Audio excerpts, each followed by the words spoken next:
definitely talk a bit about AI, but mostly I'll focus on the topic at hand, which is microservices versus monolith architectures, and cover the topic of how to succeed in interviews, right? We'll definitely dive into real-world system design and make this an engaging and practical experience, right? So first things first, this session is interactive. Feel free to share your thoughts, ask questions, mostly in the Q&A feature here on Zoom, and we'll get through them at a couple of spots throughout these presentations. And yeah, okay, so let's make this session fun. Quickly, a few things about me. I've been in the technical industry for around 10 years now, and just to give you a little tour of my history, in my professional career, I was lucky to have worked in a number of very well-known products and companies, ranging from small startup-sized companies all the way up to some of the best-known companies and products in Europe and the United States, right? So in my early years, I worked at a German company, Adva Optical Networking. This company, basically, they set up network bandwidth for customers by configuring physical network elements through a software platform for administrators. Over that was a backend role. I had to add functionality on an enormous source code and extend pieces of it that was shared with other developers. Similarly, I also worked for a project in the government sector, specifically the European Parliament, where I essentially helped that organization store and manage their physical documents by creating respective virtual copies, right? And again, as a backend engineer, I focused more on storing and retrieving data and basically, provide efficient ways to for the service layer to interact with this data store, right? Then I took some time to complete my graduate degree at the University of Michigan in Ann Arbor, where I focused more on understanding how artificial intelligence works and how we build those famous nowadays large language models, because that was very much in demand, and it still is now, right? After that, I joined Amazon and worked on Alexa. There I was part of the model deployments team. We basically were in charge of cataloging all the machine learning models that are used to run Alexa. And we also handled all the release of the code and the models, the deployments across all the different regions in the United States, Europe, and Asia, right? And of course, this product runs on a global scale. And so, I was exposed to handling orders of magnitude larger scalability and availability requirements, which also motivated thinking about different approaches to how you design extensions to such a service. Finally, I took a shift in my career. I left Amazon and the conversational AI space to join the Google Pay team, where I work mostly on improving and expanding different ways to pay in various Google platforms. So if you have ever bought something from the Google Store, or bought or rented a movie, perhaps on YouTube, you probably have seen my code. Now, YouTube was created around 2005, right? While Alexa came about a decade later, around 2014. So YouTube, on YouTube, I had to deal with code that is much more old-fashioned. Right? It's structured like one big monolith where almost everything is interconnected. And making just a simple change requires running tests for over 40 minutes or so, just to make sure that other pieces are not broken, right? That's very different from the development processes I experienced at Amazon, where everything was much more modular, and it was simpler and faster to push your changes. Now, this comparison of how you can structure an application is what I want to focus on tonight. And I'm excited to talk to you about this topic and give you that perspective, because I think it can be very useful to combine my experiences with something that you can use for your interviews, right? Again, I'm also looking forward to hearing your questions. We'll get to as many of those as we can. Feel free to put them in the Q&A section so that we can keep this organized. So let's do this, right? So there are a couple of ways that you can think of for when it comes to structuring your application, right? And how you handle requests on a large scale. You can have one large piece of code that accepts and handles those requests, or many smaller ones that exchange messages to accomplish the same goal. But before we get into specific details about the differences between the two approaches, let's consider a number of factors that we can use to measure the efficiency of each approach. So one is scalability, right? That's an obvious one. A good architecture ensures that the app can handle increased load, more users, more data, more requests without breaking down, right? Think of microservices, load balancers, distributed databases, and so on. If you have to rewrite everything, when, for example, your user base doubles, then you don't have a great architecture, probably bad already. Now, another factor is maintainability, right? A well-structured architecture makes it easy for developers to understand the code base, make changes without breaking stuff, and add new features very quickly. This is crucial, especially when teams are large or globally distributed. The stability of your code matters a lot as well, with a clean architecture where, for example, you have good separation of concerns, modular design, and so on. You can test the individual components very easily. And this will lead to fewer bugs as well, better quality assurance, and more confidence in your releases. And when you want to be able to process millions of requests per day and perform at that level, efficiency becomes increasingly important, right? So you need to consider caching layers, synchronous processing, efficient database designs. So all those will directly affect your application's performance. Furthermore, your users can't have, let's say, faith or trust your service if you haven't implemented appropriate security measures, right? You need to worry about authenticating your users, as well as isolating services so that you protect against any kind of breaches or data leaks, right? And once you have all that, you're not done, right? Because technology evolves. A good architecture should allow the parts of your system to be upgraded or even replaced entirely, right? For example, you may need to swap a SQL database for an SQL one, and you shouldn't have to rewrite everything, right? So you need to have that flexible design. And this flexibility extends also to how a team can collaborate in your code base, right? Especially in larger teams, your architecture can define ownership, workflows, and boundaries among the developers, right? And can help multiple teams basically work in parallel without stepping on each other. That's really important.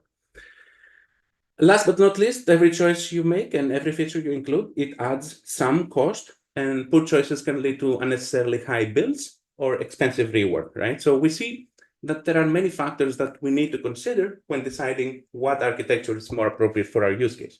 And ideally, we want to keep in mind all of them when designing a real system. But in terms of your interviews, scalability is probably the one that comes more into the picture, right? So let's talk about why this topic, monolithic versus microservice architecture, is such a big deal in FAANG plus companies, and especially the interview part, right? To give you the gist of it, it's not about giving the right answer. What really matters is your reasoning, right? Can you justify your choice? Do you understand the trade-offs when you're making that choice? So starting with scalability, which is often the first thing that interviewers will look for, right? In terms of how you structure your architecture. Scalability isn't just about throwing more servers at the problem. It's about designing your system from the start so that each part can grow independently and handle more load efficiently. And if we follow the separation of concern principle, right, which hopefully most of us are familiar, we want to build systems that have clear boundaries, right, where each service does one thing and does it well. And that makes it very easy for us to optimize, cache, or replicate only the parts that we need.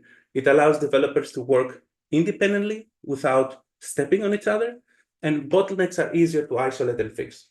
Scalability also means that your service cannot get overwhelmed, right? So architectural choices like load balancers, they can help normalize or distribute your traffic. And also, scalability means preparing for failure, right? A scalable architecture has failover mechanisms. It can use retries, queue or reroute requests, and generally keep systems running smoothly under stress, right? That's important. So with all these things to consider, the question that comes to mind is, should we be using a monolith or a microservices architecture? We can explore the debate between the two by exploring many factors, right? So your application and your team size. Obviously, with microservices, your architecture is more modular, which works great for large teams and big applications. Your choice will affect your speed and flexibility, right? The monoliths are very fast to start with, but the microservices are better long-term, right, if you do them right.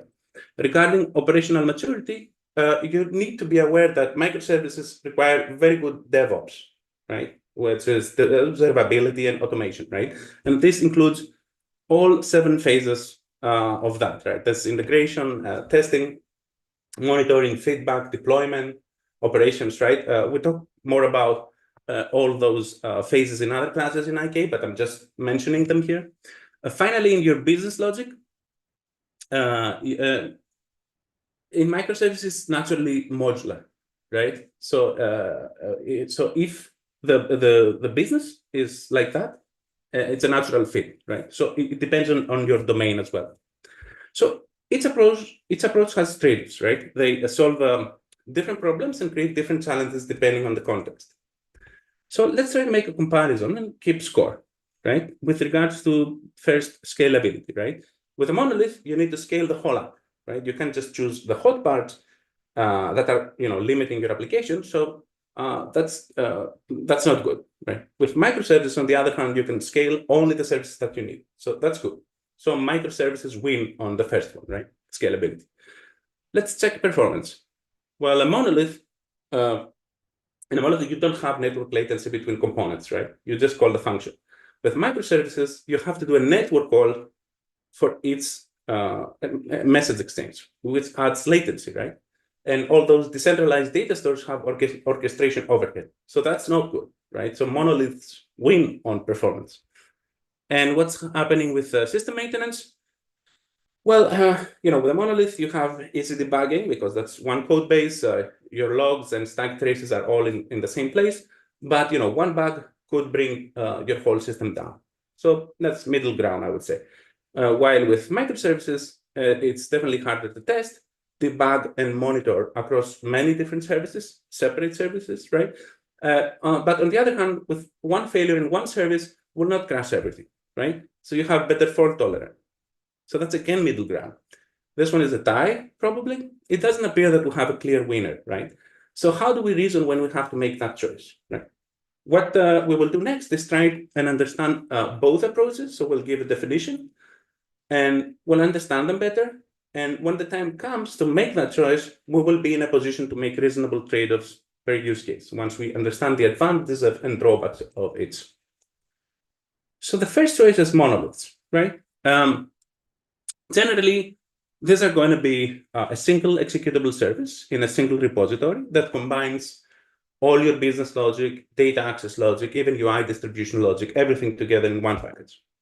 And as a result, monoliths are actually relatively easy to deploy and debug locally, especially when we have a small team. However, since all of our logic exists in that single executable, we're not able to scale individual modules independently. And so if we needed a certain amount of RAM or CPU, for example, for a certain, let's say, endpoint, all of the other endpoints on that server are going to be over-provisioned as well, right? Which can become expensive.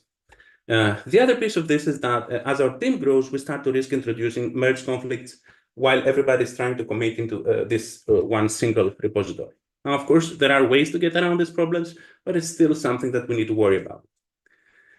Monolithic software architecture is a style of building software where the entire application is developed, deployed and run as a single unified unit, right? And to make this more concrete, let's examine how we would build an e-commerce application. I'm assuming we're all familiar and have used an online platform to buy something, for example, something like Amazon.com, right?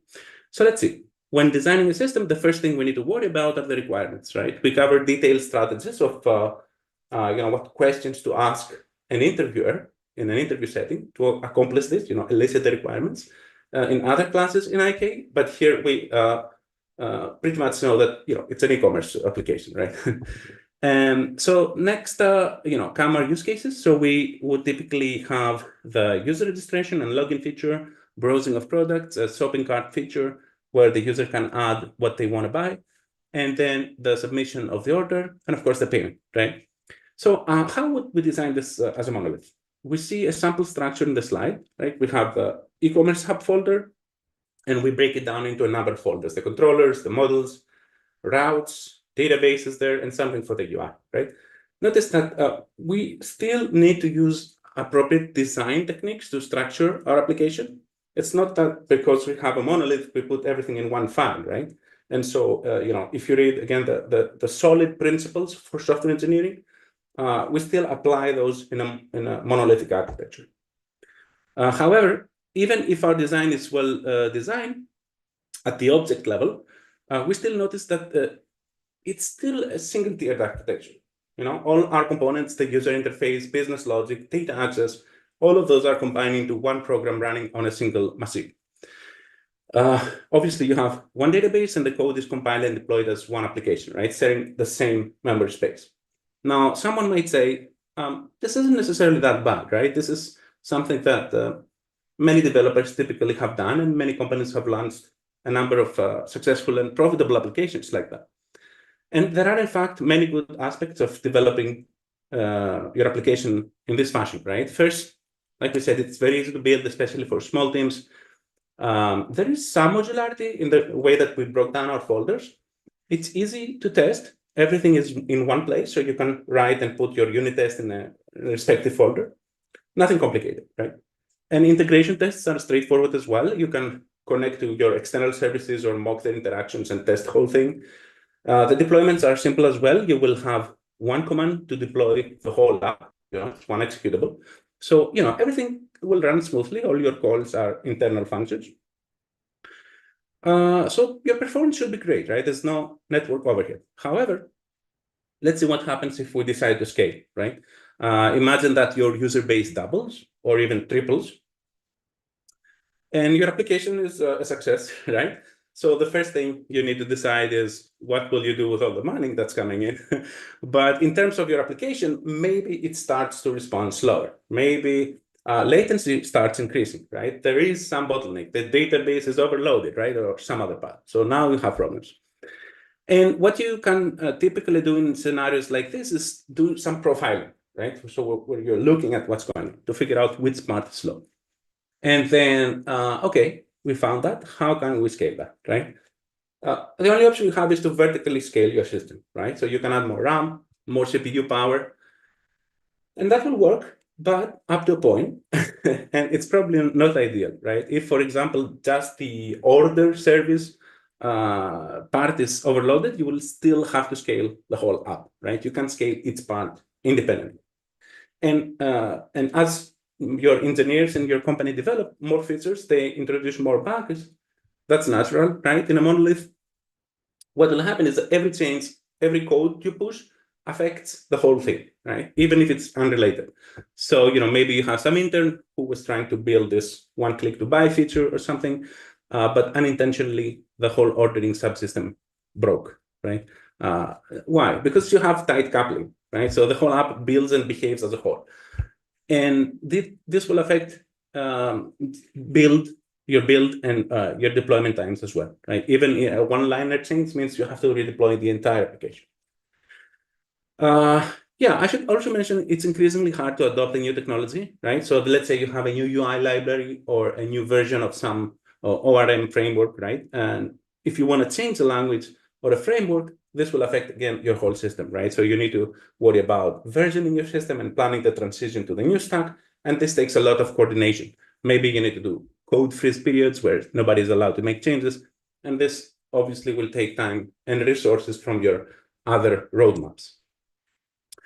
So monoliths have some really good qualities, but also some drawbacks in general, right? They can be great for small to medium applications and small to medium teams. If you're a startup, for example, and you need to build a minimum viable product fast, or you don't have the money to implement something more complicated, you can definitely do that. So, you can get to market fast or create your prototype in a tight schedule with minimal overhead. And again, implementing a monolith does not mean writing everything in one file, right? You still need to have modular code. Your classes should serve a single purpose. You need to use abstraction so that your objects are open for extension, avoid code duplication, all of that, right?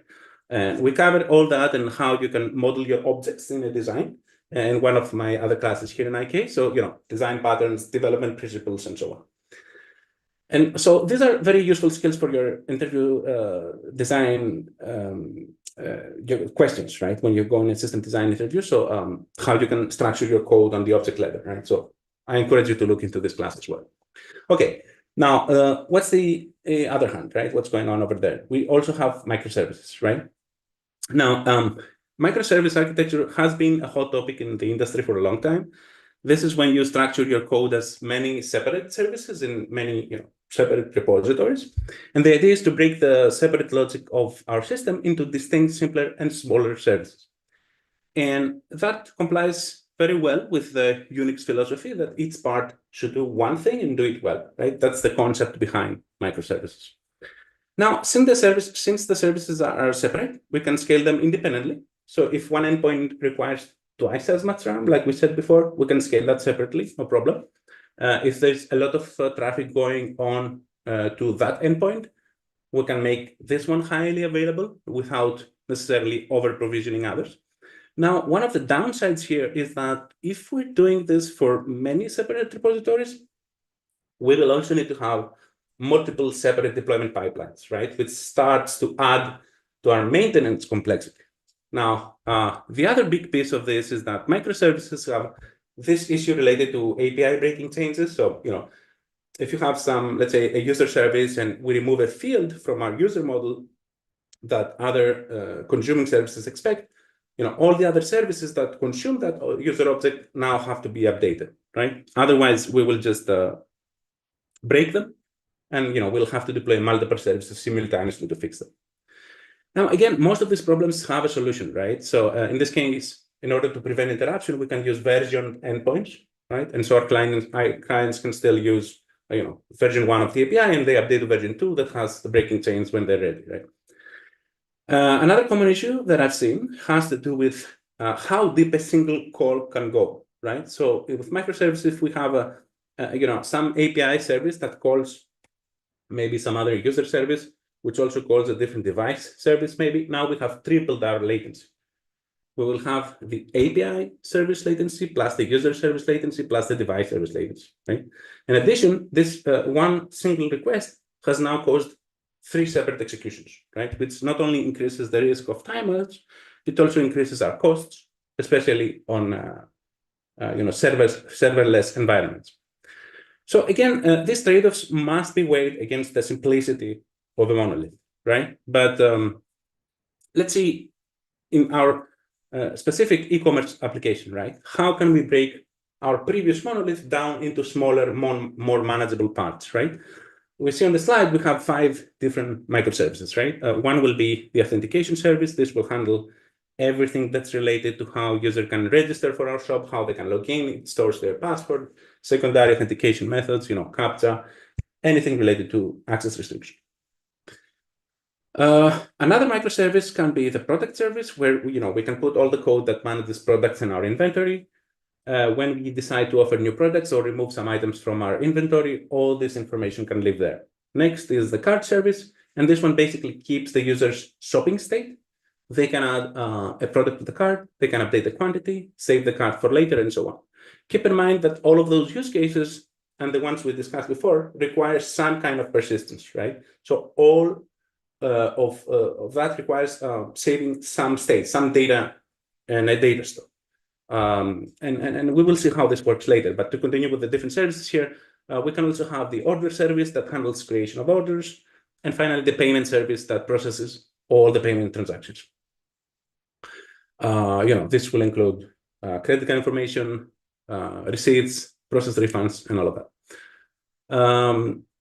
Okay, but when we look at this picture, right, notice that we're not talking about one application only, right? It looks like a collection of small independent services. And microservices is exactly that, right? It's an architectural style where an application is built as a group of parts. It's responsible for a specific business capability, right? And every service runs its own process. It has its own code base. It can have its own database, right? We need to separate them. And it communicates with other services over the network, for example, using HTTP or remote procedure calls, right? So again, instead of one big app, you have a system made of many smaller apps working together. Okay, so we solved the exact same problem as previously with a monolith. What has changed, right? So let's imagine now that, again, our shop becomes really popular, right? Everybody wants to check it out and buy from us. We now have millions of people logging in, but the majority of these users most likely they just want to browse our store, checking our products, comparing prices, and so on. But only a very small percentage of them decide to actually buy something, right? This is a very common scenario with e-commerce platforms. So, our authentication service is under heavy traffic, and the same is true for the product service, but only a small portion of this traffic finds its way into the ordering and payment part of our system. Maybe, typically that's around 3% of the users get there, right? Now, we can do our profiling again, see what's going on. And, we discovered that we need more processing power in the product service, for example. Can we do that now without scaling the whole system? Yes, right. With microservices, we can. We can scale the server that runs this part of the application without upgrading other parts. And this is cheaper too, right? Now, let's say we want to introduce a new library to connect to some third-party payment partner, like, banks or credit card companies, because let's say, we discover that some new library is safer or does better logging or something, right? Well, we can do this change in our payment service without touching any other part, right? And we're independent. Our teams can build the services in entirely different languages or frameworks, right? We have this flexibility. In addition, our system is more resilient, right? If we design this properly, even if one service fails, the others can still work, right? So we reduce the blast radius of potential failures. And we can duplicate and manage our data store backups differently as well for our data. If for some reason we decide that, it's more important to keep copies of our payment records, for example, we can just replicate those without touching anything else. And regarding your development, right, the teams can release their changes independently, right? Deployments are faster because we don't need to build everything with every change. Okay, so many benefits, right? They sound amazing. But did we lose something now? Well, the reality is that there are considerations with microservices as well when we compare it to the monolith, right? So one is the complexity. Imagine all the different servers you have where your services are running. Each of them need to have their own continuous integration pipelines. They need to have their own testing infrastructure. You need to monitor each of them independently and make sure that they're in good state, right? Plus, you need to have separate routines to recover them in case of failures.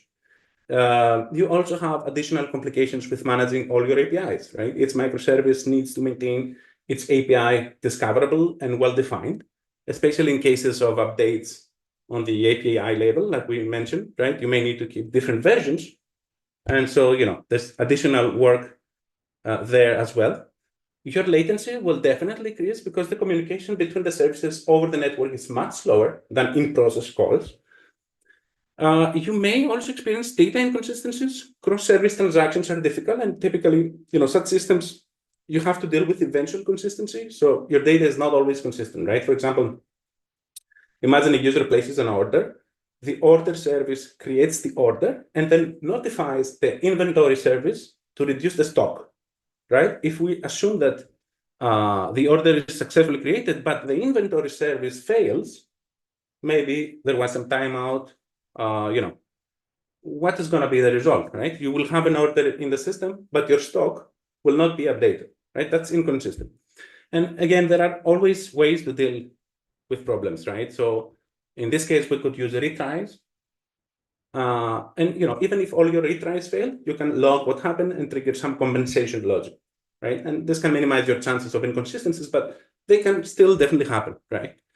Finally, monitoring and debugging may become more tricky because tracing bugs across different services is a lot more harder, right? And normally it requires additional tools. You can look up tools like Prometheus or Datadog that are great for monitoring and tracing.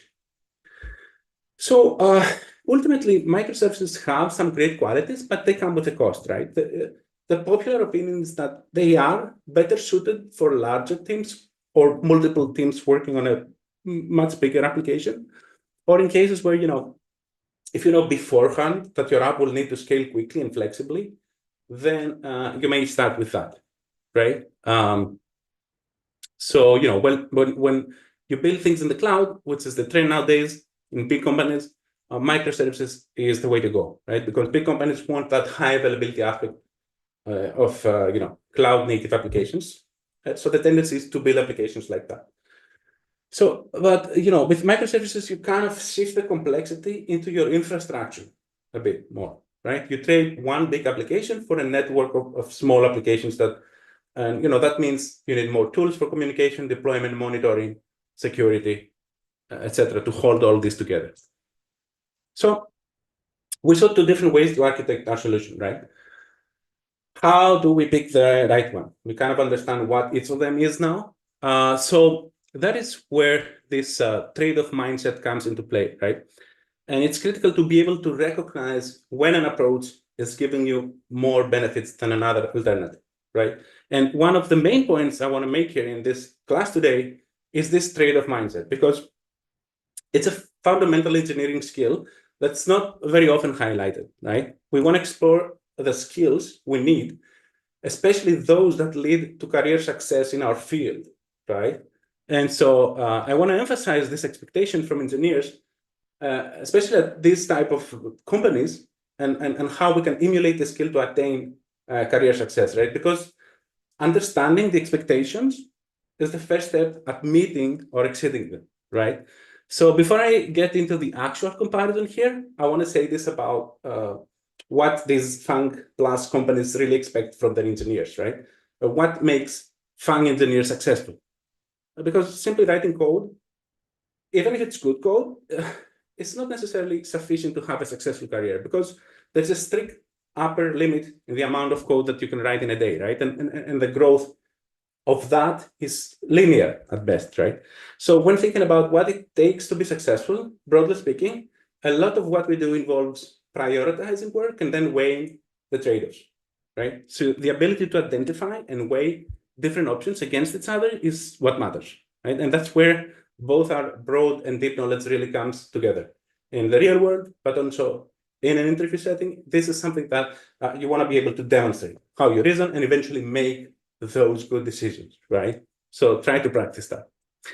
Now, going back to our topic, and we can see how we might think about their application in the real world. But again, the point here is not to say we should do this or we should do that, right? But rather, how are we weighing those options against each other? So for our two types of architecture, a lot of engineers initially, you will usually be very opposed to the concept of a monolith, if only because there's a pretty broad industry consensus against them, right? However, as we saw, monoliths do have positives that we should be able to weigh, and it may be the right solution for certain problems, right? So, we can take a closer look at scalability. Although a product may work at a small scale, how does it deal with large amounts of traffic, right? We need to consider, is the traffic very consistent? Do we have large amount coming in 24 hours a day, or is it very spiky, right? So if you think about a news organization, when they post a new breaking news story, we would expect to see a huge increase in traffic that falls off relatively quickly. And so the solution that we come up for a problem like that may be different than another type of service where we have more consistent traffic levels, right? So scalability is more than just, can you hit a large amount of traffic, but how effectively are you serving that traffic, right? In principle, however, microservices are expected to work better at scale, right? But I would say, do your measurements, find the point where it makes sense to go with microservices, because a monolith can be simpler and cheaper. Focusing on development speed, almost all projects start as monoliths. Keep that in mind. They're very simple to set up. So if you start something right off the bat using microservices, right, you may get caught up with designing communications APIs and deployment pipelines before you even write your basic business logic, right? And you'll have multiple code bases, so coordination will be difficult from the get-go. On the other hand, if you have a mature system and your code base has grown immensely, feature development in general will be slower with a monolith. So it depends on the state of your application. In practice, what I've seen is that, in the early stages, applications start as monoliths, and after they have gained some ground and are widely used, and now adding more features becomes a headache, at that point, some discussion starts to transition to a more modular architecture. And maybe part of the team undertakes this and starts deprecating parts of the monolith in favor of independent modules, like microservices, maybe Lambda functions. That's also very common. But we will discuss more about transitions very soon. So another point of comparison between the two is fault tolerance. So what happens here is that with monoliths, it's easier to handle failures at the application level since it is one code base and runtime. And you have fewer moving parts, which also reduces the number of failure points. However, if you don't have isolation, a failure in one part, for example, a memory leak or some uncaught exception, can crash the whole application. And in order to recover, you often need to restart the whole thing, right? With microservices, you have that isolation. Failures in one service don't affect others. You recover from failures, very simple, right? You can just implement, like I said, some retry logic. Or you could use circuit breakers, if you're familiar with that, where you basically control the flow of the incoming requests. So, if a service is struggling, a circuit breaker can temporarily limit the number of incoming requests to allow the service to recover. And so, you prevent storming your service with retries and generally avoid your latency spikes. Finally, with microservices, you can identify which services require higher level availability, the services that are critical, and introduce redundancy to them selectively, right? But again, a modular design is more complex. You can have additional failures from the underlying network layer or even cascading failures. But if you have good observability of your services, you can usually recover fast, and you only need to restart the service that is broken or has the problem, right? Not everything. So the trade-offs here are, if you're building with high availability and fault or isolation in mind, microservices offer more granular control, even though they demand more upfront design and operational complexity. On the other hand, if you're going for a simpler or smaller system, monoliths can be very easy to manage in terms of resilience. There's one more piece here, maintainability. So this one is relatively straightforward, which is making sure that we balance our speed of delivery with the ease of fixing bugs and maintaining the level of technical debt low, so we can continue to execute at that high level, right? So if we break it down, maintainability is basically how easy it is to understand the application, how quickly we can make a change, test, and deploy our code over time. And I would say it depends mostly on team size. So the smaller our team is, the more monolith makes sense, right? So just to make this point clear, imagine there's two teams. One is a single solo engineer, and the second one is 100 engineers, right? So can a solo engineer maintain a monolith? Sure, right? Can 100 engineers maintain a monolith without stepping on each other? Probably not, right? So everything will be smaller, slower, and everyone will be waiting their turn to test and build their chains, right?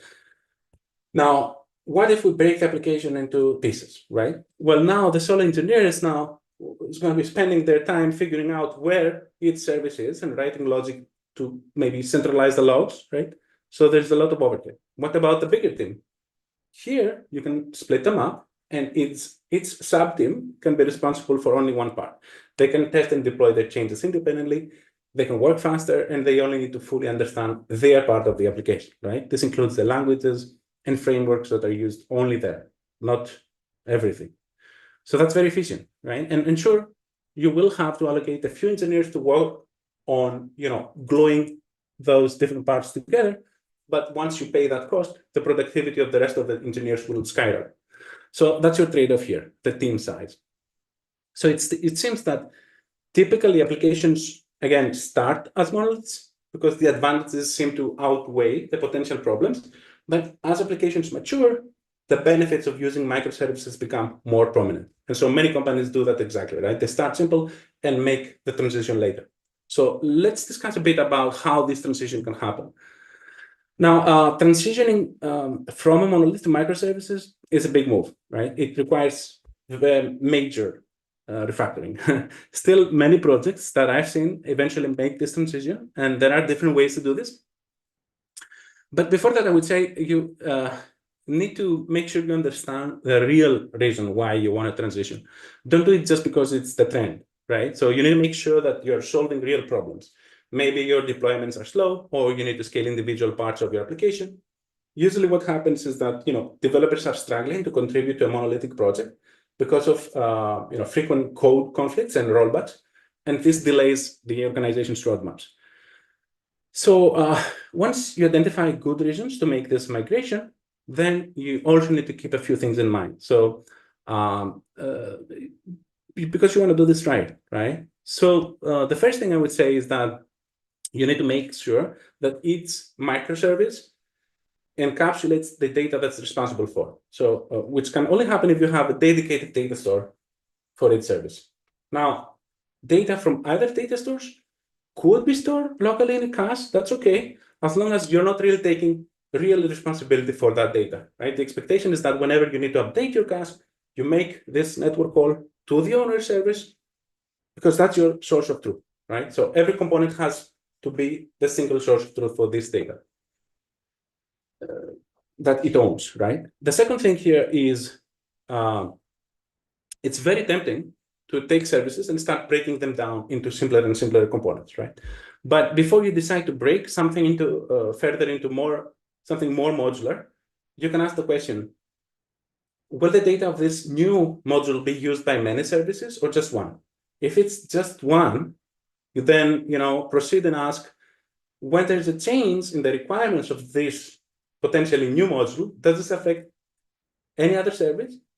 If it does, then check if the business requirements of those pieces are totally separate, right? If they aren't, then they're tightly coupled and they solve the same problem. In this case, instead of creating a new service, we should simply create a new subcomponent of our existing service, right? Like a utility. It shouldn't be separate. And finally, when transitioning, we have to consider the cost, right? Because a microservice architecture will require a substantial initial investment to set up all the infrastructure, right? And then there's the cost of logging, the cost of building your deployment infrastructure. We need to ask, is the cost worth all of that? Because we should be cognizant of that, because instead of that, we could be adding features to our applications, right? Our core applications instead of spending resources there.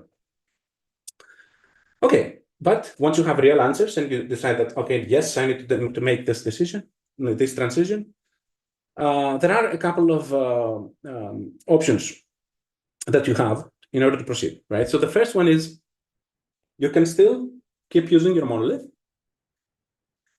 and you build out your microservices architecture that has the same functionality as your legacy system, and then you progressively redirect your users to use the new service, right? So you have both systems live, and when the secondary system is ready to take on customer traffic, there is a rollout procedure to route live traffic to the new system. And there are ways to verify that the new system works as expected. One way that is popular at Amazon is to duplicate your customer's traffic and send it to both the old and the new system and compare the outcome of the two, right? At that point, you can measure the correctness and efficiency of your new system. By the way, guys, I see a few of you are raising your hand. We'll get to the questions. Please put them on the Q&A and we'll get to them soon, right? Because I don't want to interrupt the flow here. Okay, so once you duplicate the traffic, and if there are no issues and these services are working perfectly along with the databases, then you can actually make the switch. And so you sequentially redirect your live traffic, your customer request, into the new system, and then you monitor the microservices system behavior. Once you have enough confidence that the new system is ready, you ramp up your redirect to 100%, right? And your new system now becomes your production environment. And you can deprecate your old monolith, right? Now, the problem with this approach, obviously, is that the engineering challenge is huge, right? Because you need to implement all these microservices and make sure that the databases are correctly configured. And finally, you need to coordinate the redirect of your users, right? So the effort for doing that is massive. A more manageable way to migrate a monolith into microservices is to do this gradually by migrating one module at a time. Now, with this approach, there will be an in-between period where both systems coexist together. And even as new microservices are being developed, some parts of the monolith are still utilized. But eventually, the goal is to replicate the old system and take it offline, obviously, right? Now, there are challenges here as well, in that you have to fully analyze your service, identify how you can break it down into smaller independent parts, and that's definitely not trivial work, right? We will examine example of that later, and we can also see how AI can help us accomplish that. But another more practical approach that I have seen is to avoid any massive initial investment and instead introduce microservices only for the extensions of your application step by step. So you can introduce microservices only when you need to develop a new feature instead of extending your monolith, right? You can try to separate the new thing out into a single service. For example, we may want to implement, in our example here, some, let's say, analytics feature, right, for our e-commerce platform, because maybe we need to do some business intelligence, like figure out what types of products our customers are buying together, some question like that. Now, instead of implementing this as a new module in our monolith, we can separate it out as a new service, right? And instead of calling it using function calls, we will be making calls over the network, right? And again, we can use HTTP or remote procedural calls for that. So our monolith will treat this new, let's say, analytics service as an external piece, completely separate.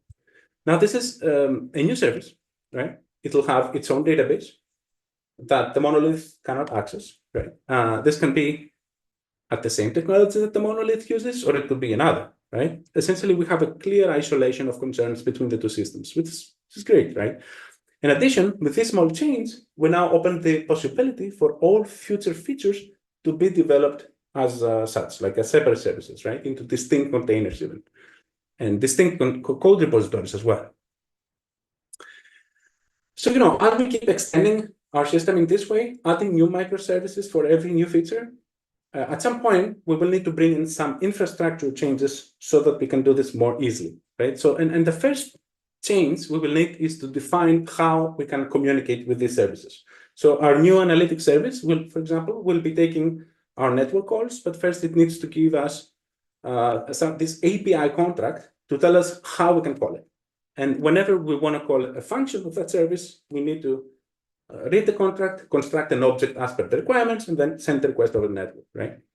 The second infrastructure piece we will need is a mechanism for routing the request from any service to another, right? Else they're going to be lost. So we will need a router, right? Most likely this will be your load balancer or the service registry, which routes requests based on service capabilities. So all these new tools are coming into the picture, because we took this new feature of analytics, let's say, and made it into a separate service, right? Next, what else are we going to need is a tool to simplify deployments, right? And the simplest way to deploy a service is to copy the code that you have in your repository into your cloud service, right? Your AWS box, for example, and then go into that box and run your service by executing a command. But as the number of services in your organization increases, that can become very hectic, right? So you will want to automate this. So that can be done more consistently and fast by a tool, right? And there are many tools that can accomplish that. There's Jenkins, for example, or you can use containers that can also perform continuous deployments, right? Next is messaging between the services. And this can vary, right? A simple message between services can happen asynchronously, but if a user is making a purchase and the order service, for example, needs to interact with the payment service, the interaction needs to be immediate, right? So that's different. And there are different ways to implement that, right? If you need to know exactly what happened immediately, you can do a kind of a request response architecture. Otherwise, you can use message queues or even group your request using batch messaging, right? Last but not least, logging is very important. So in our example, a user can log in, select a few products and add them to the cart and then buy them, right? So these events will be logged in each service separately, right? So there's no way you can track it by checking each log and find IDs and timestamps, right? That's very difficult if you have different services. Instead, what you want to do is take all the logs and push them into a single place. You can use a message queue for that, like Kafka, for example, is very popular for log aggregation and monitoring, right?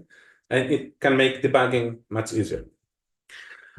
So to summarize, when we move from a monolith to a microservices architecture, first we need to look for new features that we can separate into a new service. Once this is done, we need to focus on the 5 dimensions that we mentioned here, right? All right, so we talked about how microservices offer this many potential advantages in scalability, flexibility, and independent deployment now. And how you can migrate to a microservices architecture from a legacy monolith can be challenging in many, many different ways, right? At this point, I want to touch a bit on AI, artificial intelligence, and how we can leverage it as a virtual migration assistant that can help us accelerate and de-risk this process, right? By basically, it can help us analyze the code for us, plan the migration, refactor the design, and finally deploy and even monitor our new application. So when talking about AI these days, and a question I get a lot in the classes we offer here at IK is kind of fun, but will AI replace software engineers, right? So I will say right off the bat is AI at the level it's working today. I don't think it's about replacing developers or architects. It's about mostly enhancing our capabilities with smart automation, insights, and recommendations. So, we can achieve more with less effort, right? That's where the emphasis is. So, does that increase the expectations on the junior developer role that mostly focuses on writing code? Yeah, almost certainly yes, right? But does it mean that makes software development obsolete, the software developers? No, right? Not really. There are many examples of problems in our daily work that we wouldn't trust AI with, right? For example, let's consider, the actual subject matter of our talk today, right? Could AI make the choice between using microservices or a monolith given some business constraints? Not really, right? We would need a human to do the high-level trade-off reasoning for a decision like that. And there are many other problems similar to that. For example, let's say you want to judge whether a new library or framework is mature enough to adopt. Would you ask AI for that? Or, let's say you want to anticipate how a system could be misused and making sure it complies with an evolving legal system, right? So we need people owning this type of issues, right? And then you have things like innovation that come from human creativity and insight, like proposing a new product feature that solves some unmet user need, right? So we definitely need to have humans in the loop. And I think this statement is kind of self-proven if you consider that the largest tech companies' headcount keeps increasing every year, right? So I don't know if you heard about this, but Satya Nadella, the CEO of Microsoft, he publicly stated that recently, up to 30% of the code within the company's repositories is now AI generated. Does that mean that Microsoft decreased their workforce? No, right? They're still very much actively hiring, right? They just rely a bit more on machines to do some of the mundane coding work. So, instead of thinking, why should I learn technology if I'm going to be replaced? I would say, try to think more in terms of let's focus on learning the recent trends so, we can be more relevant. But let's go back to the microservices discussion.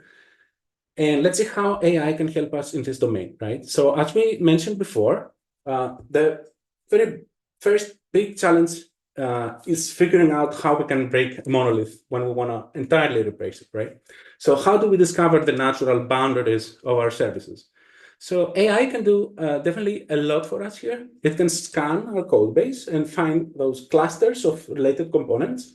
And many companies have developed tools that do exactly that, right? The one I'm showing here is from IBM. It's called Monolith Micro. Microsoft has Azure Migrate, and Google offers Migrate for Anthos, which are similar tools. And these tools, they leverage machine learning to recommend microservice candidates based on class dependencies, function calls, or shared data access, right? And they make these migration suggestions in minutes, right? For a human, that would take days or weeks to map out. So IBM has this AI-driven Monolith Micro tool, which can analyze your monolith statically by examining the class structure and dependencies. But it can also do dynamic analysis by tracking your application's behavior during real-world use cases, right? And then it can partition your code either based on the natural seams in your code structure or based on the business logic workflows, right? And you can choose that in the UI, and Monolith Micro will generate the foundational code for one runnable microservice for its partition, right? That's really neat, really convenient. So you can modernize your monolith really fast, right? And the acceleration we can get from AI tools doesn't stop with this, right? Once you have a rough idea of your service boundaries, AI can help with the planning phase as well. So, it can identify data ownership issues, flag tightly coupled modules, and even simulate how services may interact after we split them, right? AI can also prioritize which parts of the monoliths can migrate first. So, based on factors like business value, system risk, or how frequently we change the code. Of course, the bigger the refactoring, the more the coding we will need to be doing, right? And splitting code into services, building APIs, and wiring up message queues will require a lot of coding, right? AI can help us here as well. So you're probably already familiar with those, but AI coding assistants are like GitHub Copilot or AWS Code Whisperer. They can substantially accelerate this part by generating some boilerplate code, REST endpoints, and even message handlers, right? And we can see a sample example of how that would look like in the slide. So I have installed here Visual Studio Code, the extension for GitHub Copilot, and we can see here how we can use that to help us write our code. It's for many of us, when we begin a new project or a feature update, right? The most difficult part is getting started. So, with Copilot, we can use some prompt engineering to kickstart the process, right? So on the left window, I have an example where I ask it to break down the tasks needed to add a logging page, and this makes it much more manageable for me to start, right? Alternatively, I can ask it to write the actual code, given some visual input. This is what I have on the right there, and Copilot can use that input as a sample to create the code for an application that looks like the image, right? So you can even ask it to suggest multi-file edits for a change we need to make, which, it can make your refactor process faster and less error-prone. Pretty good stuff. Now, you may have an existing project already that you need to edit some particular feature or add some functionality, right? And you may decide to use an LLM to help you with that. Now, some common issues that developers face when they try to do that is that they have to copy dozens of files to their LLM to show it how the code looks like, right? Now, this is not only mundane, but you may also lose the structure of the files or their names. So the LLM doesn't know how those files connect, right? Also, if you just share everything, you may dump accidentally binary files, large asset, or files marked to be ignored, like .git ignore, right? So a better way to do this is to use something like Git ingest to share your code bases with your AI assistants, right? So Git ingest is a tool that can take a whole GitHub repository and flatten it into one single clean text file. So each file in your repo will be included with its path as a header. So, the entire project structure is preserved. And then you can just paste the generated text into the chat, upload it, or, give it as a link to your AI assistant, making your code very easy to share, right? This one is essentially like a bridge between GitHub repos and LLMs, right? Which will help the AI see your project as a whole instead of just scattered snippets. Another similar tool, which is more geared towards helping the developer understand some code, is DeepWiki.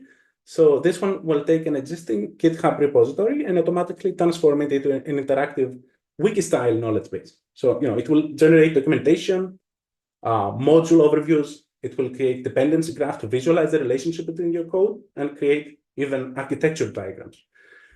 And then if you want, you can also proceed and ask questions, like it has an AI system. So you can ask it what some function is doing or how can we optimize a method, right? So this tool is especially valuable if you want to quickly understand some unfamiliar code or if you're onboarding a new project, which is very time consuming in my experience. Of course, the work doesn't end once we build our application. We still need to worry about validating it, monitoring it, and making sure it's secure, right? And AI can definitely help with all of this as well. Specifically, we can use AI to auto-generate test cases for our new microservice system, right? So once we do the breaking, migration, building, we can include unit tests, integration tests, contract tests. And this way, we can catch issues early to ensure that we haven't broken any core functionality during the migration. I have here on the slide a sample execution of the tool Codium AI. You can install this as a plugin in your IDE. And for its independent class or function, it will show like a generate test button. And once you click it, Codium AI will analyze your code, as well as generate a full test suite automatically, right? So as you can see on the left, you can get a test plan with some suggested test cases and many more at the bottom that you can choose to include. There's also a button to add your own test if you want in natural language description, and then Codium AI will generate the test code for you, right? On the right image, you can see how this looks like. So you can simply click the accept buttons over there, and it will add those to your code. Very simple, right? You can run this every time you change something on your code, you can rerun it. And when you add more capabilities or fix a bug, for example, you can go to Code UMI again, generate new test suite cases, and you're done, right? Okay, and so once we ensure that our code is written and looks good and it is valid, we're finally ready to bring our system to life and let it run for our customers. Now, once the microservices are running, AI can continue to add value through monitoring and observability. We have anomaly detection models that can tell apart unusual patterns. And this can be anything from latency spike, error burst, or service timeouts. AI is very proficient in that, right? It can even predict when a service might fail, giving teams a chance to act before the users are affected, right? Really nice. So there's this Datadog platform that I have here on the slide. They've been using AI to conversationally help engineers resolve application issues quickly. It can look at an organization's observability data like metrics, logs, traces, events, and answer questions on those or suggest fixes even, right? It can even provide autonomous on-call teammates, right? Really cool. That can triage alerts and find likely root causes before human responders even log in, right? So they also have this very nice feature. It's called Watchdog. This one applies machine learning to detect anomalies without any manual configuration, right? So it just looks at your historical data and it's able to recognize deviations automatically. So, it can reduce your alert noise, correlate incidents, try to do root cause analysis by itself, a ton of stuff, right? You can follow the link I have on the slide and check this one out. I thought that was very cool. So to wrap up this section, AI isn't magic, right? And it will not do the whole migration for you, but it will definitely amplify your team's effort and help avoid common pitfalls, right? You can start small and use AI where it brings the most value, like code analysis, test generation, and monitoring, for example. And by using the right tools and mindset, your skills together with AI, you can progressively turn this monolith to microservices journey from overwhelming to pretty manageable. Okay, for my final slide for this part, we look at some major tech companies, how they started with monoliths and why they eventually moved away from them. So one is Amazon, right? In its early days, the entire website, including the search, cart, and payments, was deployed as one big system. The issue was that they couldn't scale individual parts like checkout separately, which became their bottleneck, and the flag was raised to do it. The migration. The other one is eBay. Initially, all users' data, listings, and transactions were stored in a single shared database. And again, as the platform grew, they ran out into serious scaling problems because everything was tightly coupled, right? Finally, we have Netflix. Before 2009, all services like streaming, user accounts, and recommendations were combined into monolithic Java applications running in their own data center, right? Again, as Netflix grew, their user base exploded, and in order to support their SLOs, they needed flexibility in scaling, right? For example, video streaming was more demanding than searching, so they also need to be able to release new features much faster, right? So they decided to migrate to microservices. They did this migration gradually. They started by breaking down their existing service into smaller pieces and re-implementing them as separate services, everything we discussed, right? They also heavily invested on continuous integration, continuous deployment pipelines, allowing the teams to deploy code very fast, continuously, and independently, right? Now, this whole process took 5 years. That's why I said it's a great, very major investment, right?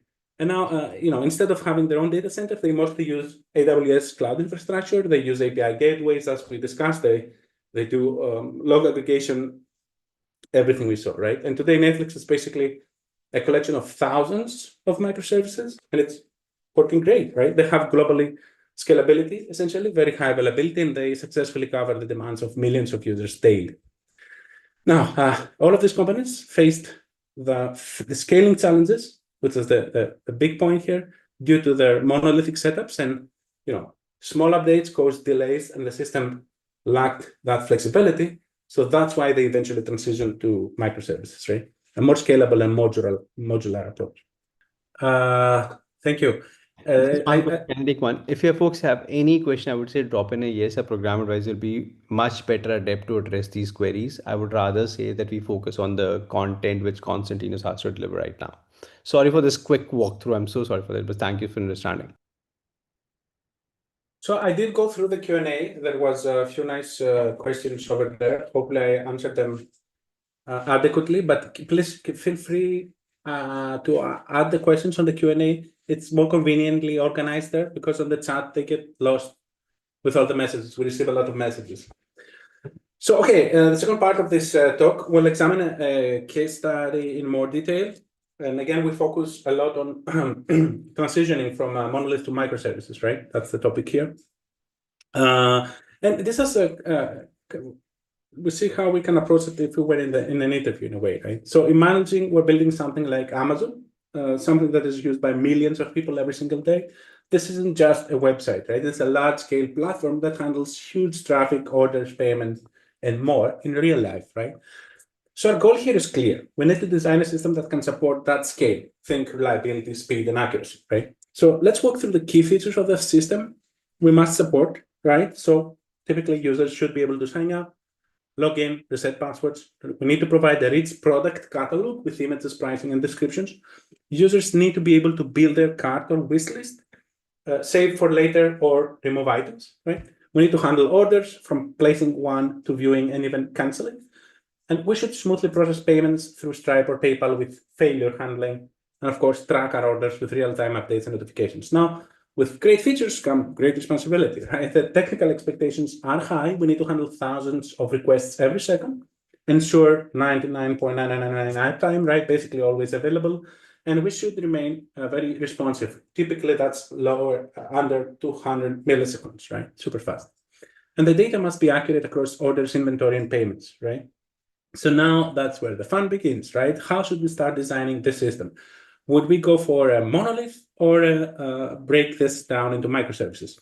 This is the first decision in our system design journey, and we'll explore both sides, right? But we can take a moment to think, if we were to architect this, where would you start? Yeah, well, we'll discuss it together. But before we jump into microservices for this, it's important to understand where a monolith would work well, right? Especially in the beginning, right? With just one code base, development becomes quick and straightforward. Everyone works in the same repository. There's no need to coordinate between multiple teams or services. There's only one application package to deploy, so that reduces your DevOps complexity a lot and helps push your changes faster, right? And finally, all features talk to a single database, which makes data easier to manage and keeps things convenient, right? So a monolith is definitely good for early stage projects or minimum viable projects, right? So if you're just building the first version of your product, a monolith helps you move very fast. In addition, when you don't expect thousands of users, a monolith can handle the system load easier, right? So, also I should say that if your team is small, you don't have to coordinate between teams or services, so new features can go live relatively quickly. So if we look at the diagram to the right, here's how the flow would work with a monolith, right? The user interacts with the applications through their browser. The request hits a load balancer, which sends it to the monolithic app, right? This app contains all the major modules like a user, product, card, order, and payment inside a single code base, right? And everything connects to a shared database. It's like running everything under one roof, simple to manage, but it can get crowded as the system grows. However, and by the way, somebody on the chat asked me for the code for this.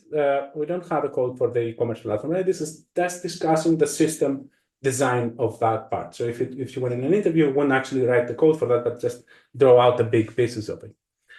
So what's the drawback with using a monolith, right? When the user base starts growing, or when different teams want to work independently, this setup begins to show its limitations, right? That's when we look at moving into a microservices architecture. So monolith is great for early stage projects, but as the system grows and traffic increases, monoliths start to show their limitations, right? Especially with different parts of the system need to scale at different speeds. And so there are challenges when we try to grow. So all modules scale together. For example, let's say that the cart module slows down during a big sale. With a monolith, you can't just scale the cart, right? You have to scale everything. And one bug can crash everything, right? Even if the payment only crashes, it'll bring down your whole application, right? You also experience slow deployments because even a small change in one module means you have to redeploy the entire app, right? And this also increases the risk of downtime and slows down release cycles. And finally, if many developers work on the same code base, they can face merge conflicts, delays, and dependency issues, right? That, again, slows down the entire team. And this isn't just theory, right? If we take the example of Amazon, in the early 2000s, Amazon was using a monolithic architecture. The problem was that the teams couldn't push updates independently. Every release involved coordination across teams, and deployments used to take days, right? So even a small issue could affect the entire platform, right? Scaling was inefficient as well. If one module needed more resources, they had to scale everything.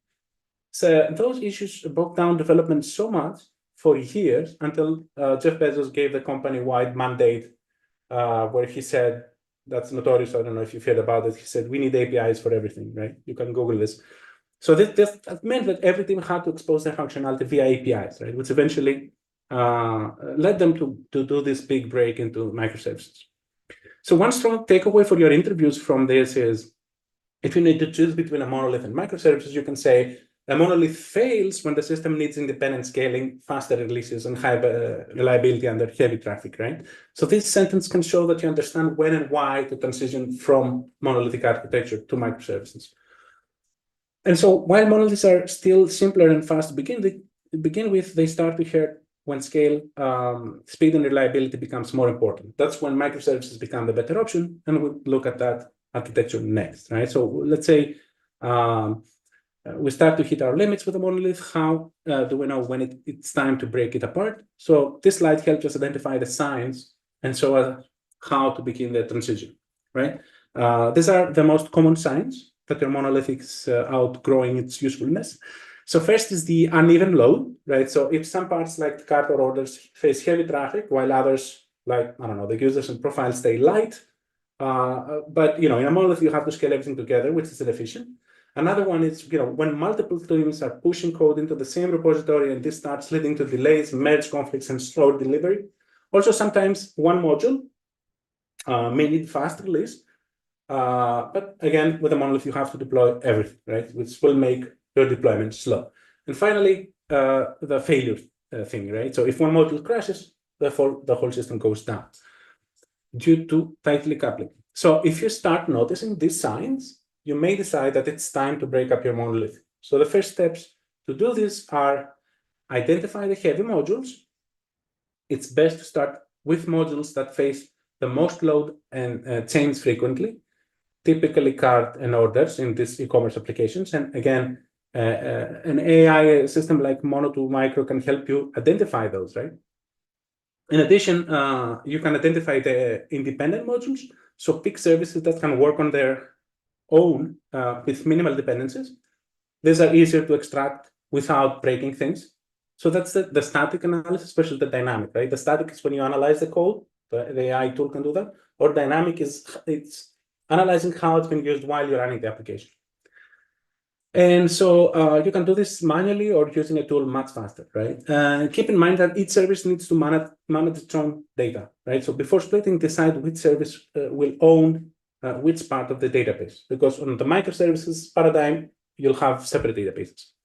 So in the case of Amazon, they first split the cart and order services simply because they had high demand and caused most scaling issues. This made their system more stable and scalable.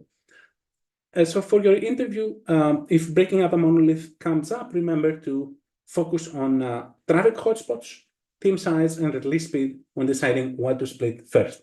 So this shows that your decision to move to microservices is based on real engineering needs, not just trend following. Now that we know when and why to split the monolith, let's explore how we would break apart our first modules, right? So we saw that the monolith starts breaking down when scaling and release speed becomes a problem.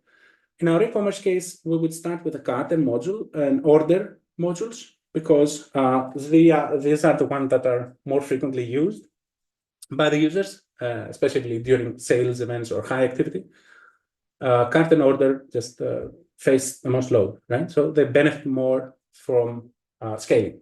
Also, they don't depend heavily on other parts like user or product. That makes them easy to extract and run separately. Finally, these modules get frequent updates, price changes, offers, delivery slots, so on. So moving them out helps us deploy faster without touching the rest of the apps, right? So once we do that, the cart and order services can scale independently. If there's a spike in traffic, you don't need to scale the whole app, just the service under load. And also this move gives us partial isolation. So we reduce the risk and build confidence in our new architecture. Of course, breaking up a monolith comes with some disadvantages as well. We now have a mixed system. It's part monolith and part microservices. So some modules are still tightly coupled. And there's a data synchronization complexity. The cart and order now have separate databases, but still need to interact with the data in the monolithic system, right? This adds some overhead there. And on the right, you can see how the new system works. The user requests come through the browser, hit the API gateway again. The API gateway now routes traffic to either the cart service or the order service. Each service now has its own dedicated database, right? Meanwhile, the monolith still handles all the information related to users, products, and payments, right? Still backed by this single monolithic database.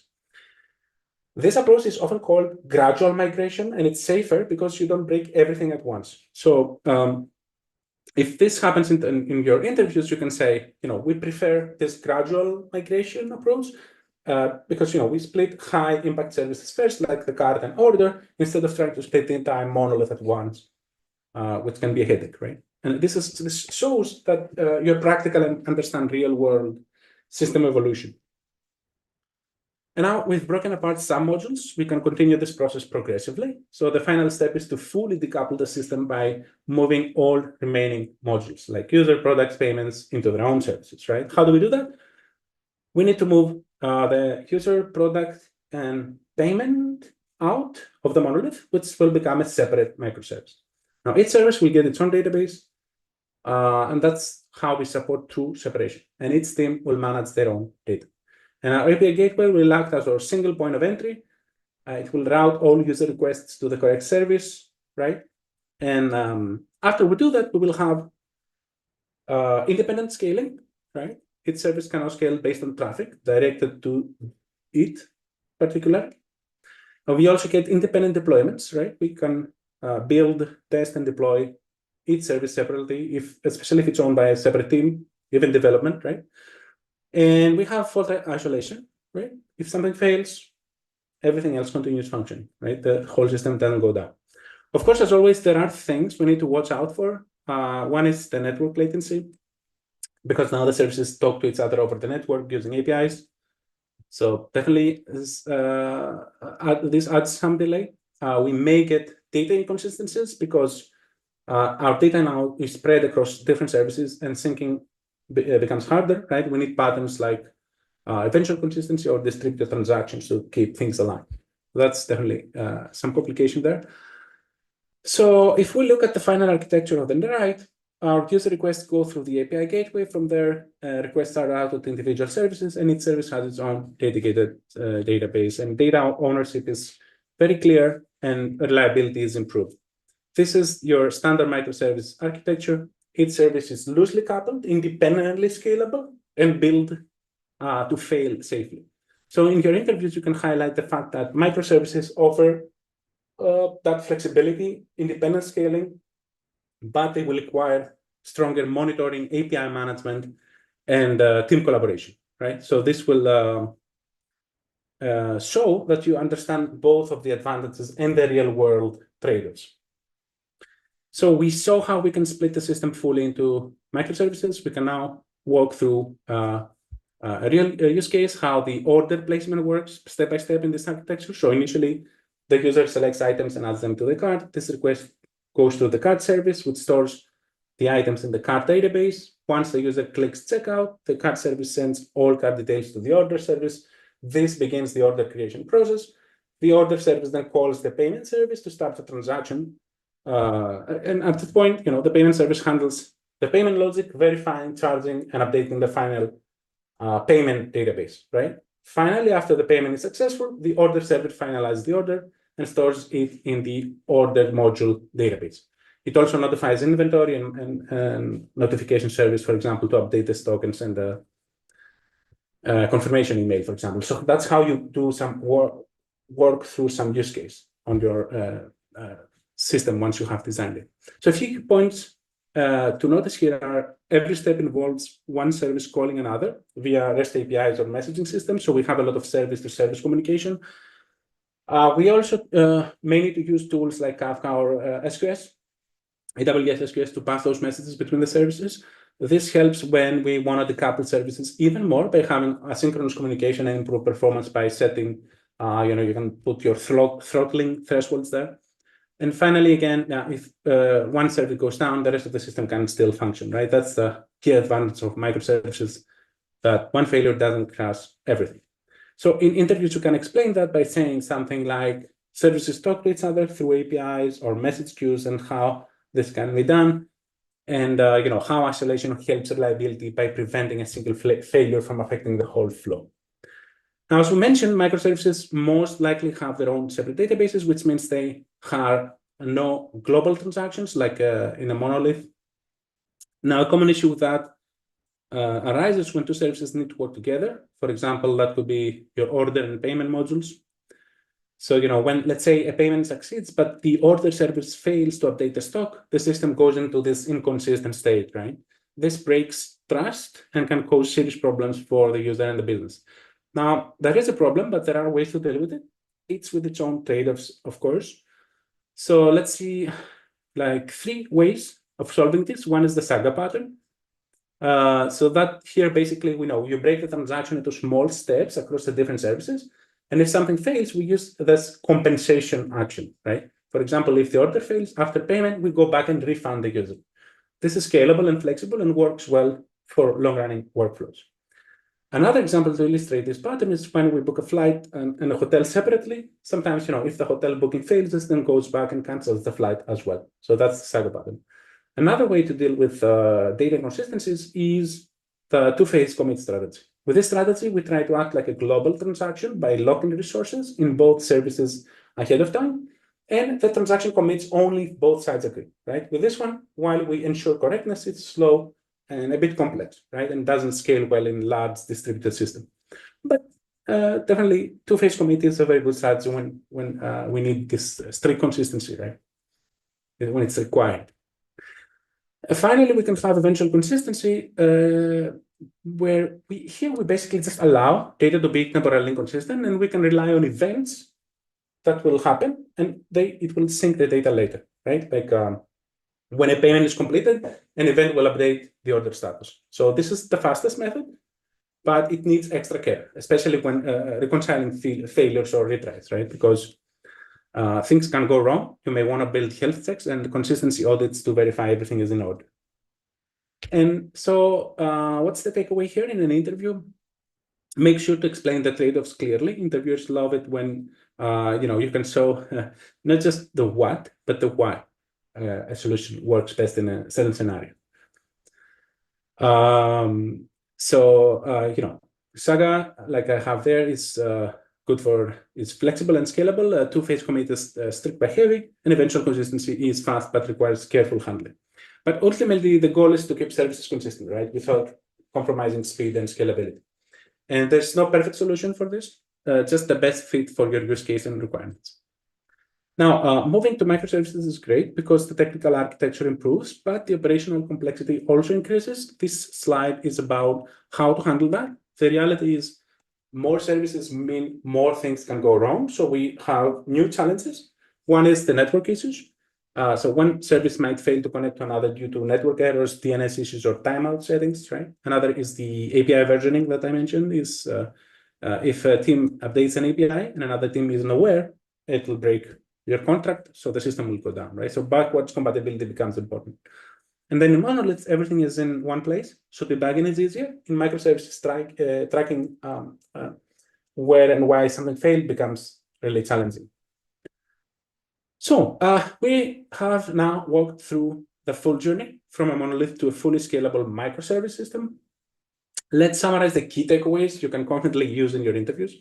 So you can definitely start with a monolith. In the beginning, don't over-engineer. Start simple with a monolithic architecture, especially if the team is small and traffic is low. It's easier to develop, test, and deploy when everything is in one place. As traffic grows and bottlenecks appear, begin by splitting high traffic modules like cart and order modules, so split gradually. This allows safer migration and minimizes disruption. Eventually, move all core modules like user, product, and payments into independent services, each with its own data. This gives you better scalability, faster deployments, and failure restoration. But we also get additional challenges, right?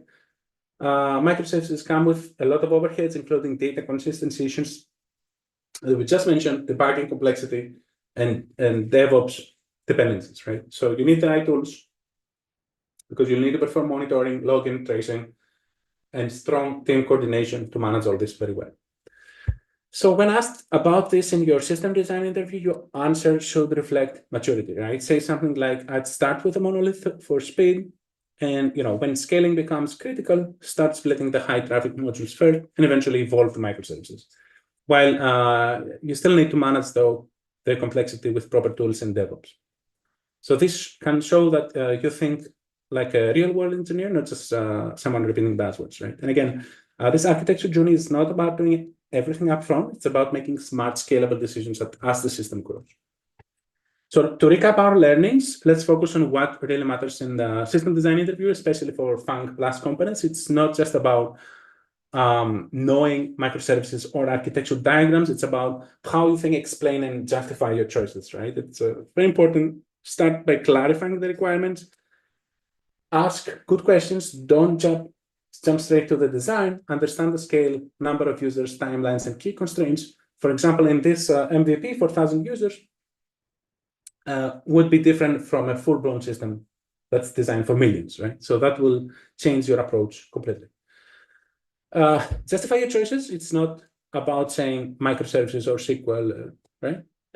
It's about explaining why, right? For instance, say I choose microservices because cart and orders need to scale dependently, or I prefer a monolith here because the team is small and time to market is critical, right? So always mention the trade-offs. Every design choice has pros and cons. Mention them. Interviewers want to know that you see both sides, right? You can say, this gives me scalability, but adds complexity. This gives me simplicity, but may limit future growth. You can then make a choice, or you can ask the interviewer as a, pretending to be the product owner, what should we do here? And then you proceed with what they say. And finally, think like a builder. They want to see long-term thinking, not just an academic answer. Show how the system can evolve over time. We'll start with a monolith and later break out cart and order into microservices once traffic grows, right? This shows maturity and real-world judgment.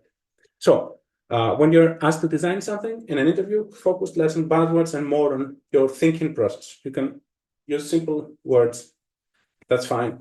But your ability to make these trade-off decisions is what they are looking for, and your vision for how the system will evolve, right? All right. So any questions you have on that part, on the Q&A section? We'll get to that very soon. Now, let's get into the last part, which I think everybody's most interested in probably, which is interviewing insights. So now that we have talked about interview Kickstart and their whole philosophy of focusing on that interview piece, right? Let's talk about at a high level how we approach some of these problems, right? So broadly speaking, these interviews are going to be conducted in 3 segments. So usually there'll be like 2 or 3 rounds of coding or technical exercises. Then there will be 1 or 2 design challenges, and finally a round of behavioral questions, right? Depending on the level of the role you're interviewing for. If it's lower level, the emphasis will be given more on the coding, but as you advance, you'll be getting more system design challenges. The company that you're interviewing for is essentially trying to get a sufficient amount of data points of your performance so that they can confidently decide if they should hire, right? And they will adjust the number and types of interview questions according to that, right? If they need more input or more signal, they may add more rounds, right? So in this part, I want to focus a bit more on the system design question, because I think that's the most interesting part, because they are the most cryptic ones, right? It's more difficult to know how you performed after you finish an interview like that. So I want to try and provide some clues about how to tackle them. But before I jump into this system design interviews, let me say a couple of things about the other 2 types. So for your coding questions, you can find many examples of what those are. And many tools to practice them online, and Interview Kickstart offers many tools as well. in general, I would say you should definitely start by trying to solve the easy problems first. And once you get it to the point where you can solve a coding problem in 10 to 15 minutes, move on to the medium difficulty ranking. So here's where you need to spend the majority of your time preparing for your coding, right? The hard problems are also there and they're available, but I would say try to solve maybe 5 or 10 of them just to see what they look like. But many times these problems take substantially longer to solve. So many of them are not a very reasonable choice to be asked in an interview, right? Especially at nowadays, I think they allow only 45 minutes to solve 2 coding challenges. You can't ask the hard questions there, right? So usually there's an easy one, which is given in the beginning as a warm-up, and then a medium one, right? At the end, if there is time, they add an extension to the second problem to further test your problem-solving skills. For your behavioral part of the interview, you'll be given questions such as, tell me about the time when you had to mentor a colleague and how that turned out, or tell me about the time when you had to give negative feedback, for example. So this type of questions. It's a good idea to try and think of stories that you have had from your previous experiences, from a past position or from college, if you don't have that experience yet. I would say it's important to choose a real story instead of coming up with a fictitious one, because you may think it'll sound more interesting if I say some random thing, right? But the reason for that is because if the interviewer starts asking you questions that go deeper in your experience, and if the story is not based on a real past experience you had, and it's fake, it may start to show in your responses, right? And once you have selected a few stories for some of the most commonly asked questions, behavioral questions, right? For example, at Amazon, it'll be around the leadership principles that they have there. And other companies have frequent questions that they ask that you can find some of them if you look it up. So once you have your stories, you need to frame your response in the STAR format. So STAR stands for situation, task, action, result. So initially, you need to give some background, the context of your story.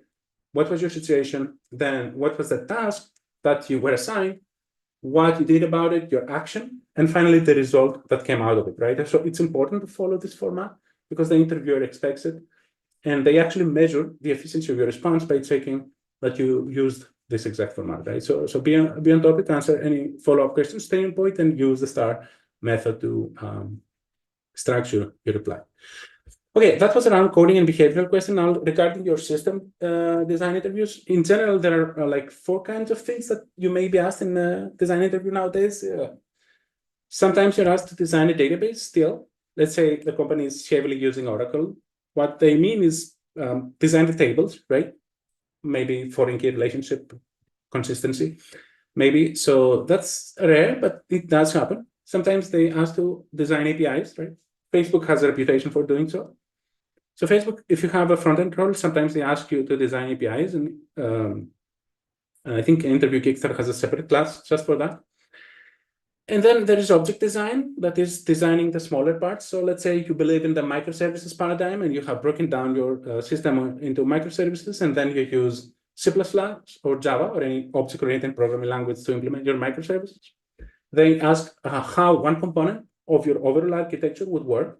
So that's object modeling. And if the language is object-oriented, which languages nowadays are to a varying degree, then you can use things like class abstraction, inheritance, maybe UML for your diagrams. So we'll see all of those in these interview questions, right? And then what's most common, though, is, at least in FAANG companies, is what's called the scalable system design, where you design a system that's very large in scale, where requests are coming in, and you have to choose what type of database you will use, design what services are there, and how they talk to each other. In the end, what interviewers are looking for most likely is how you approach the design in general. Do you give a reason for the choices that you make? Is there let's say if there are many options, right? Do you mention these options?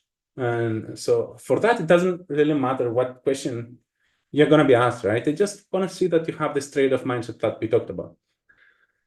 And sometimes they may ask an interview question for exactly what you will be working on. So for example, in a database design, if they ask you to design tables, there will probably be a lot of relational database work in the products that they're hiring for, right? They just want to know and check if they can trust you working with that particular technology.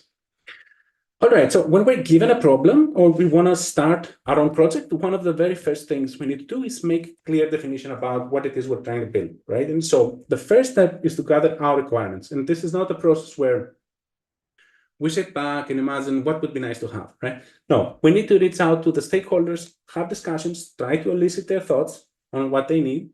And many times these people may not be able to concretely express what it is they need, right? So it's our job to fill in the gaps or probe them, to get the details out of them, especially on the technical side of things. Many times people managers, or product managers will not be able to express what they need in terms of software, right? So they may give broad or vague descriptions. And we will need to translate that into something that's technical. And once you do that, you have the high-level requirements, right? You need to translate those into something that can be written into code, because the system you're trying to build will be passed down to other engineers for actual implementation, right? So you need to break it down into something that developers can understand. And it is the same process that you need to follow in your interview as well. And so some example questions that you can ask your interviewer are, what are the core features we need to support? What are, is there some of those features that we need to prioritize, especially for an interview where, you have a very limited time, right? Who are the primary users of the system, right? What actions can those users take? And this will give us clues for what APIs to build, right? And are there any specific constraints or limitations? Do we need to handle concurrency? It's probably a non-functional requirement. What are the edge cases, right? Do we need to handle exceptions or unexpected inputs? So once you have a clear idea about what your interviewer needs, only then you can move to the design. And in your design, remember to apply those design principles, like having separation of concerns by breaking your system down into parts. Then you can conveniently think, of those different parts independently, right? And this approach will also help you with your scaling, right? And your resilience. If one thing breaks, the rest of the system will still be alive, right? And yeah, and again, when you're building a design solution for an interview question, you need to give your reasons why you're choosing, I cannot stress this enough, one architecture versus another, okay? Still, the interviewer may interact with you with questions. For example, they could ask you to compare your choices with other alternatives. And they may ask these follow-up questions because they want to dig deeper into your thinking, right? This will usually happen, right? This happens, right? Don't take it that you gave a bad answer because they ask back some question, right? So interviewers many times want to see how you think, not what you know. They're testing your reasoning and your trade-off awareness, right? This is very important to be able to see the pros and cons of two choices and make decision, right? Because you'll need to be doing that in your role, right? So your decision-making process as well. And please don't get defensive in an interview, right? It's not a fight. You should try to calmly explain what you're thinking. Many times candidates may not understand the reason why a question is there, but the interviewer may just want to see how you adapt to a new requirement, right? So they change something to see how you adapt to that. Don't get mad. Even if it's a core requirement, I know it's frustrating, but they may suddenly change something. That's fine. Stay calm. See what you can do about it. Lastly, a question that I get a lot is, do I need to know a certain framework for my interviews? And honestly, I cannot recommend you to go out and learn by heart all the tools that exist. There are so many, right? But I would say, try to be cognizant of the high-level workflow. So you need to be able to build, deploy, monitor, and maintain your design solutions, right? And then if you have even one example of a framework that you can use for each of these steps, that should be enough, right? So for your core development, your language, right, you can use something like Java. For databases, if you have strong schema or you need transactions, you should go with a relational database like MySQL. That's one example, right? Otherwise, if you're more interested in scalability or your schema is evolving, it's better to shoot it for a NoSQL solution like MongoDB. Now, messaging can be tackled by using a tool like Kafka, or if you're not familiar with that and you're more familiar with AWS, SQS is another one. If you have like an asynchronous type of messaging. Kubernetes is great for container orchestration, which can automate your scaling as well. And then you'll need continuous integration and continuous development pipelines. I think there was a question on the chat about this. There are tools like Jenkins and GitHub Actions, right? For monitoring and logging, you can use Prometheus, Datadog, which I also presented a slide before. And your API gateways can be the AWS API gateways, which you can also leverage to do your authentication, right? Your security. So these are just examples that you can use for each task. But if you're familiar with other tools, that's fine. If they can do this job, that's okay, right? Feel free to use the ones you know. Okay, I think that's all I have. So let me stop my sharing here and